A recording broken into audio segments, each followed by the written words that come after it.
Purple cap লড়াইয়ে অনেক পিছিয়ে পড়ল মুস্তাফিজুর রহমান। সেঞ্চুরি করে কলকাতাকে হারিয়ে উপস্থাপকের করা প্রশ্নের জবাবে একই বলল জস বাটলার। দর্শক, আইপিএলে হয়ে গেল এক টানটান উত্তেজনার। শেষ বলে এসে মাত্র 2 উইকেট জয়ের কঠিন এক ম্যাচ।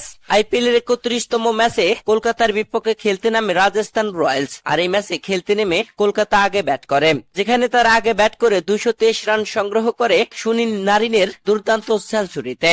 দর্শক, কলকাতার দেওয়া 224 রানের টার্গেটে ব্যাট করতে নেমে রাজস্থান রয়্যালস এর রীতিমতো উইকেটে বিধ্বস্ত হচ্ছিল শুরু থেকেই। তবে এক প্রান্ত আগলে রেখে খেলেছেন ওপেনিং এ নামা জস বাটলার, আর অবিশ্বাস্য খেলও দেখিয়েছেন তিনি। শেষ বলে এসে সেঞ্চুরিও করে দলকে জিতিয়েছেন জস বাটলার। দর্শক, এই ম্যাচে রাজস্থান রয়্যালস এর জয়ের জন্য শেষ ওভারে এসে প্রয়োজন ছিল 9 রান। সেখানে জস বাটলারের সেঞ্চুরি হতে বাকি ছিল 2 রান। তবে প্রথম বলেই ছক্কা মেরে দলকে জয়ের পথ সহজ করে নেন জস বাটলার, নিজে করে ফেলেন সেঞ্চুরি। টানা 3 বলে 3টি ডট হয়। ম্যাচটা চাপে পড়ে যায়। শেষ 2 বলে প্রয়োজন 3 রান। তবে জস বাটলার পঞ্চম বলে 2 রান সিঙ্গেলে নেন। এরপরে শেষ বলে এসে 1 রান নিয়ে দলকে জিতিয়ে ফেলেন জস বাটলার। দর্শক, অবিশ্বাস্য এক জয় তুলে নিয়েছে রাজস্থান রয়্যালস। টানটান উত্তেজনার হাড্ডাহাড্ডির রুদ্ধশ্বাসে জস বাটলার সেঞ্চুরি করে শেষ বলে এসে দলকে জিতিয়েই অপরাজিত থেকে মাঠ ছেড়েছেন। দর্শক, এই ম্যাচে রাজস্থান রয়্যালস এর যশবেন্দ্র চাহাল নিয়েছেন 1টি উইকেট। আর এই 1 উইকেট নিয়ে তিনি